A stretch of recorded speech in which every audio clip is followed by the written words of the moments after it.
राधे राधे दोस्तों, कैसे हैं आप सब। मैं बिल्कुल ठीक हूँ। कल मेरा एग्ज़ाम था, लास्ट शिफ्ट थी मेरी एग्ज़ाम की। तो सीक्वेंस मैं बता देती हूँ, वैसे तो आपको पता ही लग गया होगा, पर सीक्वेंस जो आया था, फर्स्ट में इंग्लिश खुला था, फिर उसके बाद क्वांट खुला था एंड देन रीजनिंग खुला था। तो मैं बता देती हूँ कि मेरे उसमें क्या क्या आया था मेरी शिफ्ट में। हमारे शिफ्ट में फ़र्स्ट तो 3 से 4 सेंटेंस रीअरेंजमेंट आया था, मतलब ऐसे 5 सेंटेंस दिए हुए थे और उनको रीअरेंज करना था।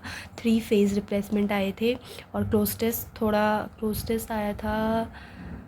अब मेरे को उतना रिकॉल नहीं हो रहा है, पता नहीं किस पे आया था, माइंड सेट पे आया था may be, I don't know.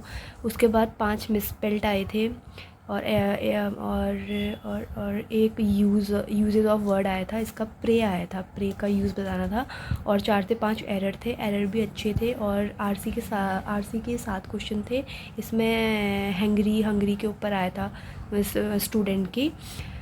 और इसमें 3 वर्ड आए थे, एक लेबल था और एक फेड था और एक प्यूपिल था। तो लेबल का तो शायद मैं गलत करके आ गई हूँ, मैंने कैटेगरी लगाया था और पर वो शायद गलत है, टैग इसका डायरेक्ट सिनोनिम होगा।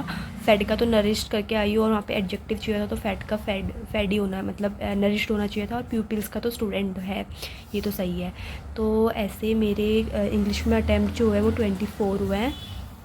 एंड देन क्वांट की बात करते हैं। क्वांट का पेपर भी अच्छा था, डुएबल था।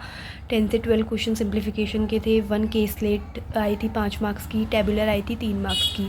केसलेट में तो डेटा दिया हुआ था मेल फीमेल का, मंडे ट्यूसडे मेल फीमेल, और ट्यूसडे का डेटा उसमें था नहीं उसका, फीमेल्स का। और एक्स की वैल्यू मेरी, मतलब मंडे की आई थी मेरी 35 और फीमेल्स आई थी 80 और ट्यूसडे की आई थी मेरी 60। ये मेल्स का डेटा है, फीमेल्स का, और ये मिसिंग था, ये मतलब था ही नहीं क्वेश्चन में, इसी के अकॉर्डिंग क्वेश्चन थे। और 10 से 12, हाँ, एक बार ग्राफ आया था, उसमें भी 5 कंपनियाँ थी और सिंगल बार ग्राफ था, सिंगल वाला। और 10 से 11 अर्थमेटिक के क्वेश्चन आए थे। तो ऐसे ही मेरे इसमें अटैम्प्ट हुए थे 28। अब बात करते हैं रीज़निंग की। तो रीज़निंग तो अच्छी आई थी, मतलब क्वेश्चन हो गए थे। मंथ बेस पज़ल आई थी 5 मार्क्स की, सर्कुलर बेस भी 5 मार्क्स की, फ्लैट एंड फ्लोर भी 5 मार्क्स की। और उसके अलावा 2 मार्क्स का डायरेक्शन डिस्टेंस आया था, 1 ऑड 1 आउट आया था और एक इवन नंबर ऑड नंबर आया था। इसका सम मेरा 10 आ रहा था, कुछ नंबर का सम पूछा था उसमें, मतलब शायद जो रिपीट नहीं हो रहा है उनका सम पूछा था। 5 मिसलीनियस आए थे मेरे शिफ्ट में, 5 क्वेश्चन, हाँ। और ब्लड रिलेशन आया था 3 मार्क्स का। इनइक्वालिटी भी 3 मार्क्स की आई थी। और एक मीनिंगफुल वर्ड आया था, जो क्वेश्चन मैंने छोड़ रखा है वो उसका मेरा आया ही नहीं, बना ही नहीं, मतलब मुझसे। कोडिंग डिकोडिंग 4 मार्क्स की आई थी। और इसमें मैं आंसर भी लिख के आई थी अपने हाथ में। तो जो मंथ वाली जो पज़ल थी, मंथ बेस वाली पज़ल, तो उसका आंसर मैं यहाँ पे लिखती हूँ। ये मेरा उसका आंसर था, सर्कुलर नहीं, मंथ बेस पज़ल का।